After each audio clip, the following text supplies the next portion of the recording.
The story of a stubborn student and his teacher, the boy who would not listen. In the quiet valley village of Marestown, mornings began with a gentle mist that rolled off the hills and settled like a blanket over the golden fields. The villagers rose with the first bird song, their lives measured not by clocks, but by the rhythm of the land, the crow of the rooster, the rush of the river, the slow burn of the sun across the sky. In the evening, smoke curled from chimneys and laughter drifted from windows. For Marestown was a place where work and peace walked hand in hand. At the edge of this tranquil village lived a boy named Leo, who was known by everyone for his bright eyes and fiery spirit. His laughter was quick, his temper quicker, and his will, like the mountain that shadowed the valley, unyielding. From the moment he could speak, Leo seemed to have a mind of his own. When his mother told him not to climb the tall fig tree, he did it anyway, just to prove he could. When his father showed him how to tie a fishing line, Leo decided his way was better. It wasn't. He came home soaked to the bone and empty-handed. But when his father chuckled and said, "Perhaps next time you'll listen," Leo only scowled and declared, "Next time I'll catch two." His mother would often shake her head, torn between pride and worry. "Leo," she would say as she brushed the dust from his hair, "you mustn't be so stubborn. The wind does not fight the mountain. It flows around it." And Leo, with a grin too large for his small face, would reply, "Then I will be the mountain." Even as a child, he loved the sound of his own certainty. When Leo turned 10, his parents enrolled him in the village school, run by Master Elian, a teacher whose wisdom was spoken of with quiet reverence. Elian was an old man, his hair the color of moonlight, his beard thin and soft as drifting clouds. He walked with a cane made of polished wood, though his eyes sparkled with the energy of someone half his age. The villagers said that once in his youth he had traveled far beyond Marestown, to cities of marble and towers that touched the sky. When he returned, he brought not wealth, but understanding, and began teaching children the things that truly matter: how to think, how to listen, and how to see. Master Elian never raised his voice. When a student erred, he smiled gently and said, "Now you know one more way that does not work." He believed that knowledge was not something to be forced into the mind, but drawn out like water from a deep well. Leo, however, found his methods infuriating. When Elian told stories of the stars, how ancient travelers used them to find their way home, Leo would interrupt. "But how do they shine? What makes them burn?" Elian would smile. "Some say they are the eyes of the gods, watching over us." Leo huffed. "That's not an answer. I want the truth." "The truth," said Elian, "has many faces. Some are seen by the eye, and others by the heart." Leo rolled his eyes. He wanted facts, not riddles. In time, Elian came to expect Leo's interruptions, his folded arms, his impatient sighs. But rather than silencing him, he asked more questions. "Why do you believe your way is right, Leo?" he would ask softly. "Because I know it is," the boy would insist. "Do you?" Elian would say, raising an eyebrow. "Or do you only wish it to be so?" The other children laughed when Leo fumed, but Elian's gaze was always kind. He saw through the boy's pride to something raw and unshaped, a bright, untamed will that could one day either build or destroy. Still, the village began to talk. "That boy is as stubborn as a mule," muttered the baker when Leo refused to knead the dough the way he was shown. "He'll learn the hard way, that one." "He's clever," said the blacksmith, "but cleverness without humility is like a sword without a hilt. It cuts the hand that wields it." Leo's parents heard these whispers, and though they loved their son dearly, worry gnawed at them. "He doesn't mean harm," his mother said one evening, watching Leo through the open window as he tinkered with wooden contraption in the fading light. "He just wants to prove himself." His father sighed. "Yes, but he won't let anyone help him. A stubborn sapling, when the wind blows, is more likely to snap than to sway and survive." Outside, Leo worked furiously. His project, a small windmill carved from scraps of wood, was meant to spin with the evening breeze. He had seen Master Elian build one in class and thought he could make a better one on his own. But the blades refused to turn. The gears jammed. He kicked it in frustration, sending the fragile device tumbling to the ground. For a long moment he stared at it, chest tight with pride and anger. Then he heard footsteps. Master Elian stood nearby, leaning on his cane, watching silently. Leo flushed. "It's not finished yet," he said quickly. "I can see that," Elian replied mildly. "Would you like some help?" "I don't need help," Leo snapped. Elian nodded, unoffended. "Very well. Then I shall watch." The old man stood beside him quietly as Leo worked again. The boy tightened screws, adjusted angles, muttered to himself, but the blades still would not move. Finally exhausted, he sank to his knees. "It's useless," he muttered. Elian's voice was soft. "Not useless, only incomplete. Even the greatest builders need guidance." Leo looked up, defiant. "You think I can't do it on my own?" "I think you shouldn't have to," Elian said. "There is no weakness in learning from others. It is how we grow stronger." Leo said nothing. He didn't understand. Strength to him was standing alone. Listening felt like surrender. Elian studied him quietly, his eyes reflecting both sadness and hope. "One day," he said at last, "you will learn that the mountain that never bends to the wind may seem mighty, but it is the first to break when the storm comes." And with that, the old man turned and walked away, his cane tapping softly against the path. Leo sat in silence, staring at his broken windmill, at the still air that refused to turn its blades. His hands curled into fists. The words stung, not because they were cruel, but because they carried a truth he wasn't ready to face. That night, as the moon rose over Marestown, Master Elian sat by his window, writing in his old leather journal. He dipped his quill in ink and wrote only a single line.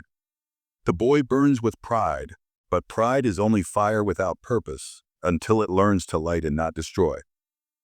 He closed the book and smiled faintly. He knew Leo's time would come. Because sometimes the only way for a stubborn heart to learn is not through being told, but through being tested. And the greatest teachers he knew were not the ones who forced lessons upon their students, but the ones who waited patiently until life itself delivered them.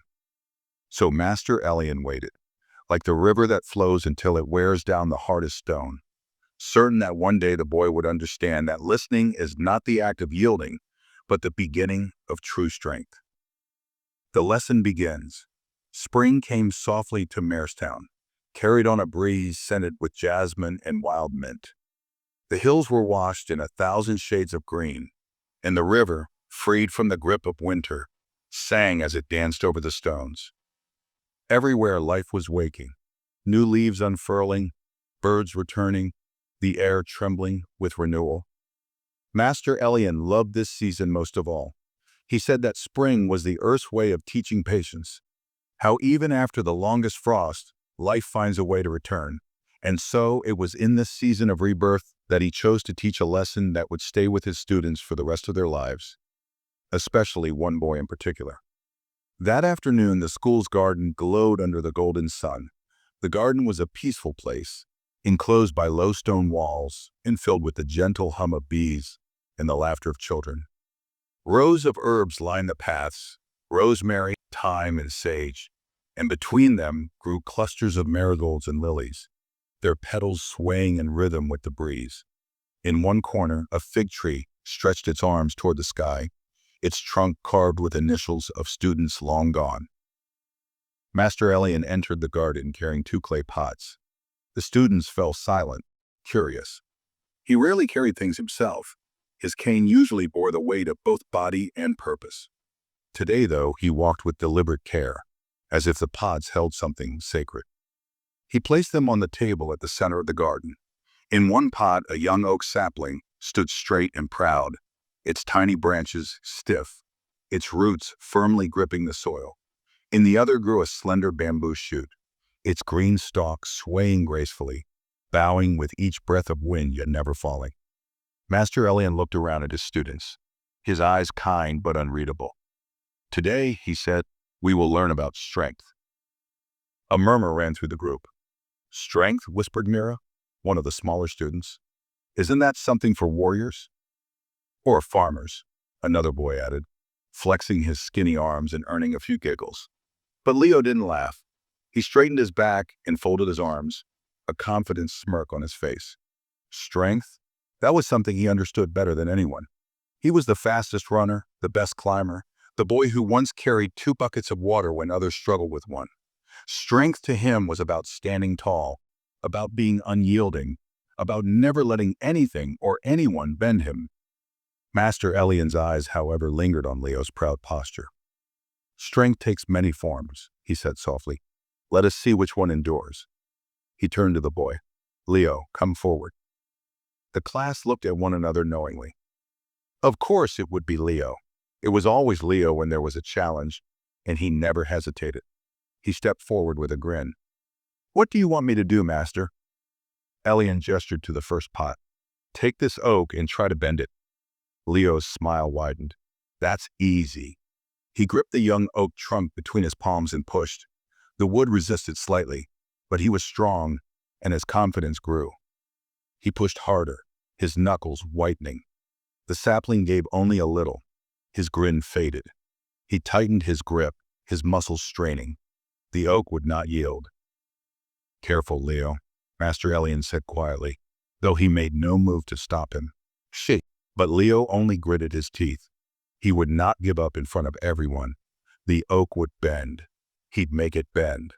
With one last burst of strength, he twisted his hands sharply, and crack! The sound cut through the garden like a whip.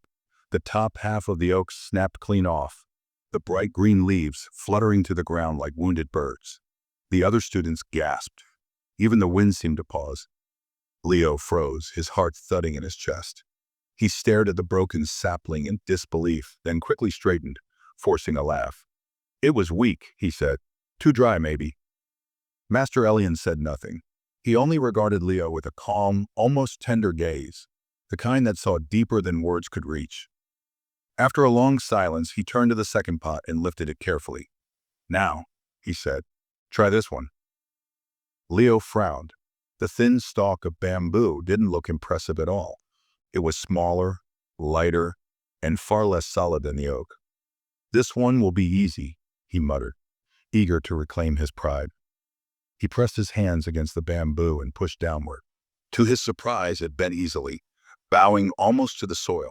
Startled, he let go and watched it spring back upright, as if nothing had happened. He frowned and tried again, this time using more force. The bamboo swayed, curved, and then straightened once more. Again and again he pushed until sweat dotted his brow. No matter how much he bent it, it did not break. It simply yielded and returned. The laughter of his classmates faded into quiet wonder. Even Leo's defiance faltered. There was something almost alive about the way bamboo moved, something peaceful yet unshakable. Master Elian stepped forward. His voice was gentle. You see, Leo, there are 2 kinds of strength. One is the strength of the oak, firm, unbending, proud. The other is the strength of the bamboo, supple, enduring, and alive to the rhythm of the world. Leo opened his mouth to protest. He wanted to say that the oak was stronger, that bending meant weakness. But when he looked down at the broken sapling in his hands, the words caught in his throat. The bamboo swayed beside him, silent and whole. His chest tightened with something unfamiliar, a flicker of doubt. Elian's gaze was steady. The oak resists the wind until it breaks, he said. The bamboo yields to the wind and survives the storm. Tell me, Leo, which is stronger? The boy hesitated. His pride whispered, the oak, always the oak. But a small, uneasy voice inside him, the one he rarely listened to, murmured something else. He didn't answer. Master Elian smiled faintly, seeing the storm within the boy. Think on it, he said quietly. The lesson is not in what you hear, but in what you see. He turned away, beginning to tend the soil around the broken oak. His students gathered closer, whispering among themselves. One girl said softly, "Poor oak." Another added, "The bamboo's clever. It knows when to bend."